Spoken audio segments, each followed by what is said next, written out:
Point नीमो अर्थ पर मौजूद एक ऐसी जगह जहां पर ना सिर्फ हम इंसानों का पहुंच पाना ही काफी ज्यादा मुश्किल है, बल्कि ये एक ऐसी जगह भी है जो टाइम टू टाइम हमारे रिसर्चर्स और हमारी साइंस को चुनौती भी देती है। क्योंकि गाइज, अगर आपको आज तक ये लगता है कि ये जगह हमारी धरती पर मौजूद सिर्फ एक शांत और वीरान जगह ही है, तो सॉरी टू से दिस, लेकिन आप गलत हैं। क्योंकि गाइज, आज की इस वीडियो में मैं ना सिर्फ पॉइंट नीमो की सारी ही मिस्ट्रीज को रिवील करूंगा, बल्कि आज मैं आपको कुछ ऐसे एविडेंस और प्रूफ भी दिखाऊंगा जिसे जानने और सुनने के बाद आपको काफी हद तक ये बात क्लियर हो जाएगी कि जिस प्लेनेट अर्थ को हम इंसान अपना और अपने नोन एनिमल्स का घर समझते हैं, वास्तव में इस प्लेनेट पर हमसे छिपकर एक ऐसी अननोन स्पेस एंटिटी भी रहती है जिसकी सच्चाई छुपाने के लिए बड़े बड़े रिसर्चर्स के द्वारा एड़ी चोटी तक का जोर लगाया गया है। तो गाइस, कुर्सी की पेटी बांध लीजिए, क्योंकि आज आप अब नहीं प्लेनेट की एक ऐसी सच्चाई जानने वाले हैं जिसे जानने के बाद शायद आपके रातों की नींदें उड़ जाएं।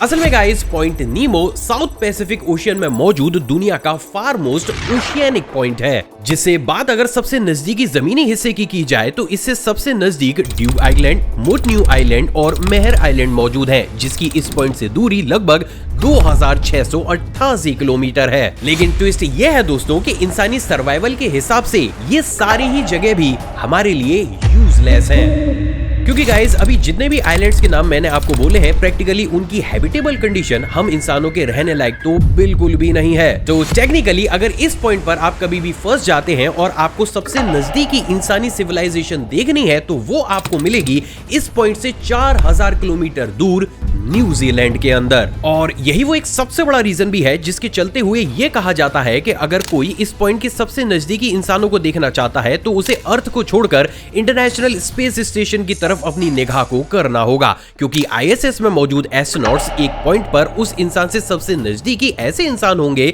जो उससे सिर्फ 400 किलोमीटर की दूरी पर होंगे। तो यहां तक की इंफॉर्मेशन जानने के बाद एक चीज आपके दिमाग में पूरे ही तरीके से क्लियर हो चुकी होगी कि भाई ये पॉइंट हम इंसानों के लिए पूरे ही तरीके से इनएक्सेसिबल है। तो अब सवाल तो ये खड़ा होता है कि जब ये पॉइंट हम इंसानों की पहुंच से इतना ज्यादा दूर है, तो भाई हमें इस पॉइंट के बारे में पता कैसे चला? वेल गाइज, सच तो ये है कि इसकी हिस्ट्री ही सबसे बड़ी मिस्ट्री है। असल में साल 1991 में यूएसएसआर ने अपनी एक सीक्रेट एजेंसी केजीबी की फाइल को पूरी ही दुनिया के सामने रखा। इंटरेस्टिंगली 250 पेजेस की इस फाइल के अंदर हमें ऑफिशियली दर्ज किया हुआ एक अजीब सा इंसिडेंट भी देखने को मिलता है। Actually guys, according to this report, साल 1969 में यूएसएसआर इस चीज को लेकर काफी ज्यादा परेशान था कि जब भी वो किसी नए स्पेस मिशन को लॉन्च करते हैं तो जो चीजें रॉकेट को ऊपर लेकर जाती है, उनसे जो पार्ट अलग होते हैं, वो अर्थ के जब एटमॉस्फेयर में री एंटर करते हैं तो भाई टेक्निकली उन्हें सेफ जगह पर कहां क्रैश कराया जाए। हैरानी की बात यह है दोस्तों कि साल 1969 में ही यूएसएसआर के सर्वेदोलोस्क एरिया में एक अजीब सा फ्लाइंग ऑब्जेक्ट क्रैश करता है।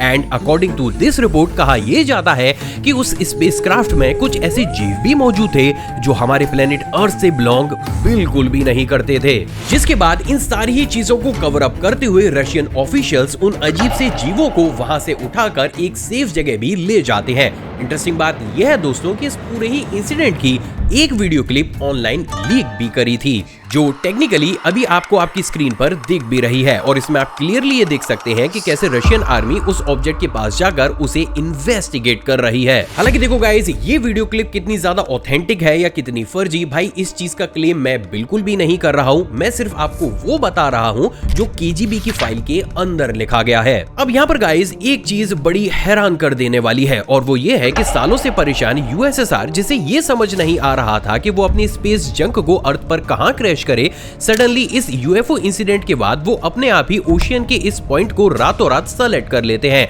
और इसके बाद साल 1971 में यूएसएसआर इस पूरी दुनिया की सबसे पहली ऐसी कंट्री बनती है जिसने इंटेंशनली पॉइंट नीमो पर अपने सैल्यूट स्पेस स्टेशन के पार्ट और कार्गो स्पेसक्राफ्ट को क्रैश कराया। अब यहाँ तक की इंफॉर्मेशन जानने के बाद आप में से बहुत से लोगों को यह लग रहा होगा कि भाई ये तो सिर्फ कोइंसिडेंस भी हो सकता है, मैं क्यों ही दोनों चीजों को कनेक्ट करने का ट्राई कर रहा हूं। जी हाँ गाइस, ये बिल्कुल कोइंसिडेंस हो सकता है, लेकिन देखो कोइंसिडेंस ना एक बार होता है, बार बार नहीं। सितंबर 1, 1969 यूएस स्टेट मैसेच्यूसेट्स के आसमान में 250 से ज्यादा लोगों ने एक बड़े अजीब से यूएफओ लाइक ऑब्जेक्ट को हवर करते हुए रिपोर्ट किया। इंटरेस्टिंगली ये इंसिडेंट इतना ज्यादा बड़ा था कि आज की डेट में भी इसे लेबर डे 1969 यूएफओ इंसिडेंट्स के नाम से जाना जाता है, जिसे आज भी आप इंटरनेट पर खुद से भी सर्च कर सकते हैं। लेकिन हैरानी की बात यह है दोस्तों कि इस इंसिडेंट के होने के कुछ ही दिनों के बाद यूएस भी सडनली इसी पॉइंट नीमो को अपनी फेवरेट क्रैश लोकेशन बना लेता है। क्योंकि गाइस बात अगर इस इंसिडेंट की जाए तो इस इंसिडेंट के होने के सिर्फ कुछ ही दिनों के बाद सडनली नासा भी ऑफिशियली अनाउंस करता है कि भाई वो जो भी स्पेस में अपने प्रोग्राम को भेज रहे हैं उसके ट्रायल में जो भी स्पेस जंक वापस अर्थ पर लैंड करेगा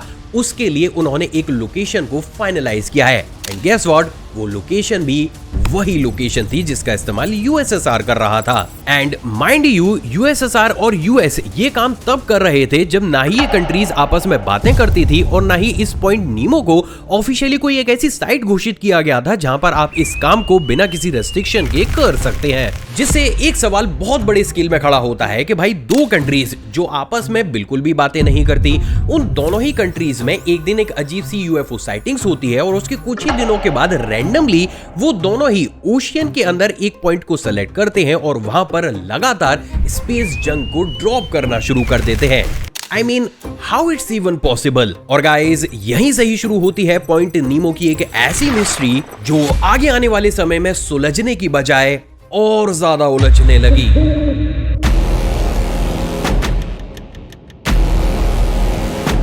साल 1992 क्रोशियन कैनेडियन सर्वे इंजीनियर हरवोजे लोकाटेला एक कंप्यूटर सिमुलेशन को तैयार करते हैं। इंटरेस्टिंगली इस सिमुलेशन में कैलकुलेशन को रन करने के बाद उन्हें यह पता चलता है कि हमारे प्लेनेट अर्थ पर साउथ पैसिफिक ओशियन में एक ऐसा एरिया भी मौजूद है जो कि अर्थ का सबसे ज्यादा रिमोट ओशियनिक एरिया है और ये एरिया या फिर पॉइंट हम इंसानों के लिए इतना ज्यादा इनएक्सेसिबल है कि हम आसानी से यहाँ पर स्पेस जंक या फिर सैटेलाइट को क्रैश करा सकते हैं। इंटरेस्टिंगली इस रिपोर्ट के बाद बाकायदा एक इंटरनेशनल लॉ को भी बनाया जाता है जिसके चलते हुए साल 1992 से लेकर 2025 तक इस पॉइंट पर लगभग 300 से ज्यादा स्पेसक्राफ्ट और ऑब्जेक्ट्स को इंटेंशनली कंट्रोल री एंट्री करते हुए क्रैश कराया जाता है। इवन बात अगर प्रेजेंट डेट की भी की जाए तो भाई अभी रिसेंटली नासा ने ऑफिशियली ये भी बोल दिया है कि जो आईएसएस आज की डेट में इस्तेमाल किया जा रहा है, जब साल 2030 के आसपास उसको रिटायर किया जाएगा तो उसे भी इस पॉइंट नीमो के अंदर ही क्रैश कराया जाएगा।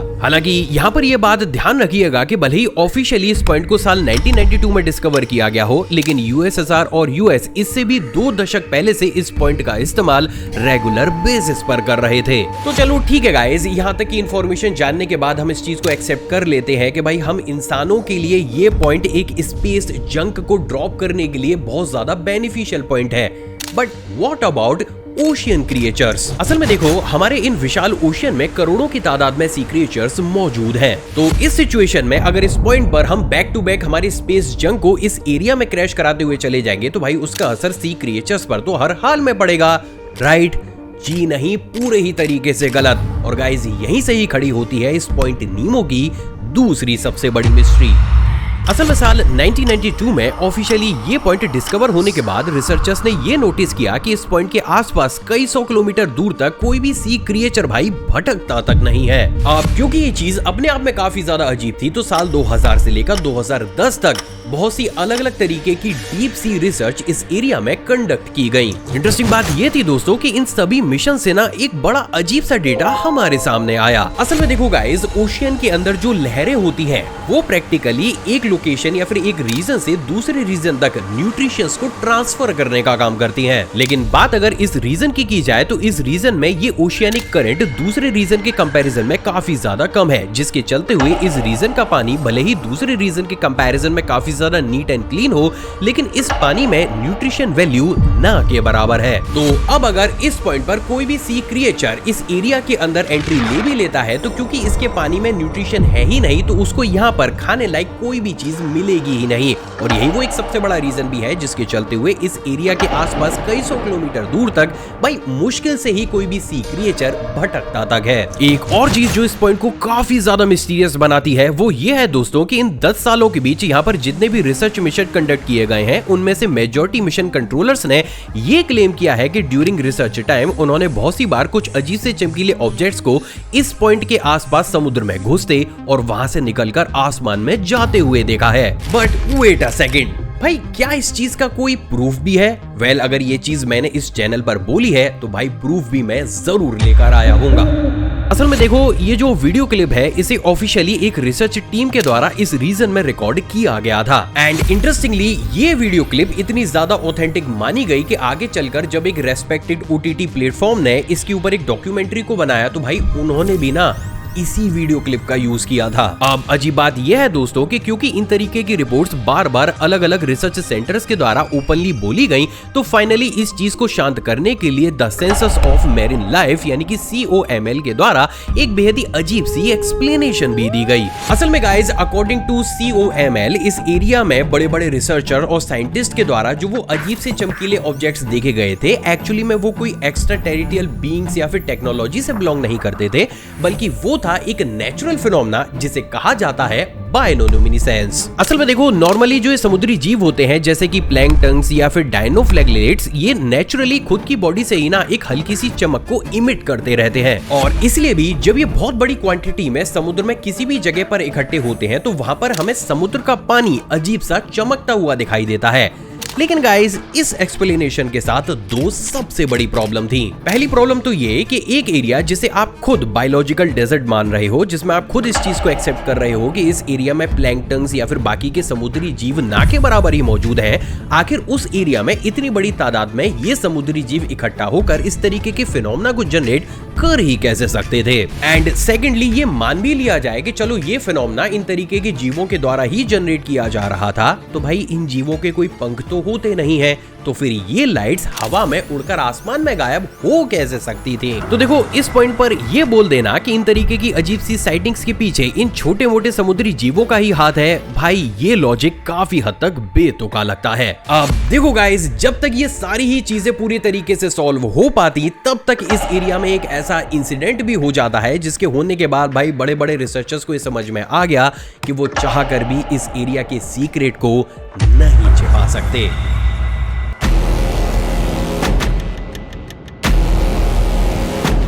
साल 1997 नेशनल ओशियानिक एटमॉस्फेरिक एडमिनिस्ट्रेशन के रिसर्चर डॉक्टर क्रिस्टोफर फॉक्स एक दिन ये नोटिस करते हैं कि उनके डिपार्टमेंट के द्वारा अंडर वाटर इंस्टॉल किए गए हाइड्रोफोन्स ने एक बेहद ही शार्प और लाउड अंडर वाटर साउंड को रिकॉर्ड किया है। इंटरेस्टिंग बात ये थी दोस्तों कि ये साउंड लगातार 1 मिनट तक आती है और फिर अचानक से गायब हो जाती है। उससे भी ज्यादा हैरान करने वाली बात ये थी दोस्तों कि जब इस साउंड पर और ज्यादा इन्वेस्टिगेशन की गई तो रिसर्चर्स को ये पता चला कि ये साउंड पॉइंट नीमो के आसपास के एरिया से ही ओरिजिनेट हुई है और इसकी इंटेंसिटी इतनी ज्यादा पावरफुल थी कि इसे लगभग 5000 किलोमीटर दूर इंस्टॉल किए गए हाइड्रोफोन्स ने रिकॉर्ड किया था, जिससे एक ही झटके में ये बात पूरे तरीके से क्लियर हो जाती है कि भाई इतनी मैसिव साउंड कोई भी सी क्रिएचर जनरेट कर ही नहीं सकता। और तभी सबसे पहली बार इस आवाज को ऑफिशियली नाम दिया गया द ब्लू साउंड। तो अब इस पॉइंट पर सवाल तो ये खड़ा होता है कि अगर ये साउंड किसी भी सी क्रिएचर के द्वारा जनरेट नहीं की गई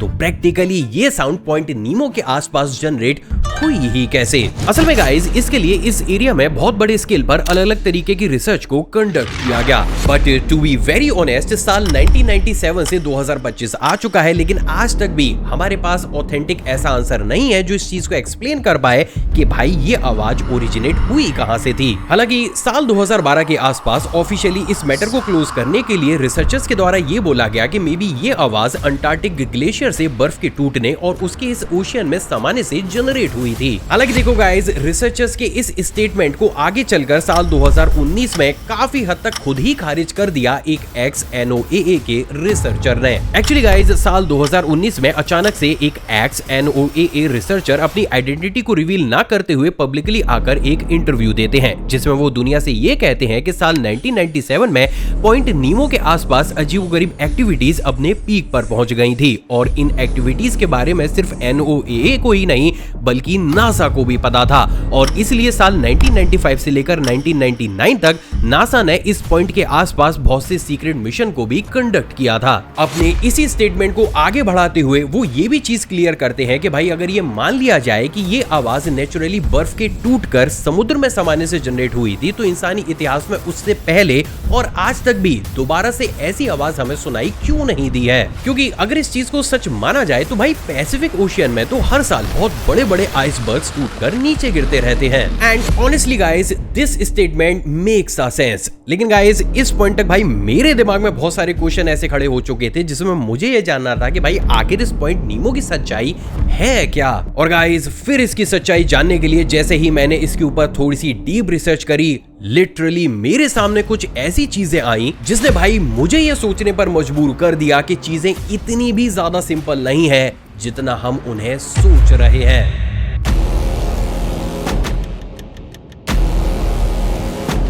गाइस देखो बिल्कुल सिंपल लैंग्वेज में ना आप मेरे एक छोटे से क्वेश्चन का आंसर कीजिए। मान के चलिए आपके घर के पास एक एरिया मौजूद है जिसमें आपको पता है कि ना ही पेड़ पौधे उग सकते हैं, ना ही कोई भी इंसान वहां पर जिंदा रह सकता है। आप मैक्स टू मैक्स उस एरिया का इस्तेमाल सिर्फ कचरा या कूड़ा डालने के लिए कर सकते हो। तो क्या उस बेसिस पर आप हर साल अरबों खरबों रुपए उस एरिया के रिसर्च में खर्च करेंगे? भाई मुझे ऐसा लगता है कि आप में से बहुत से लोग बोलेंगे कि भाई ये क्या बेतुकी बात है, मैं करोड़ों रुपए उस एरिया में खर्च करूंगा ही क्यों। वेल गाइस अगर ये चीज इतनी ही ज्यादा बेतुकी है तो प्रैक्टिकली नासा इस बेतुके काम को क्यों करता है। असल में देखो जब इस चीज के ऊपर मैंने रिसर्च करी तो मुझे ये पता चला कि नासा आज भी अपने project novel echo sounder to map the ocean के अंडर पॉइंट नीमो के आसपास बहुत बड़े स्केल में रिसर्च करता है। और ये स्केल कितना ज्यादा बड़ा है इस बात का अंदाजा आप इस चीज से लगा सकते हैं कि फाइनेंशियल ईयर 2025 में नासा का टोटल बजट है $25.4 बिलियन,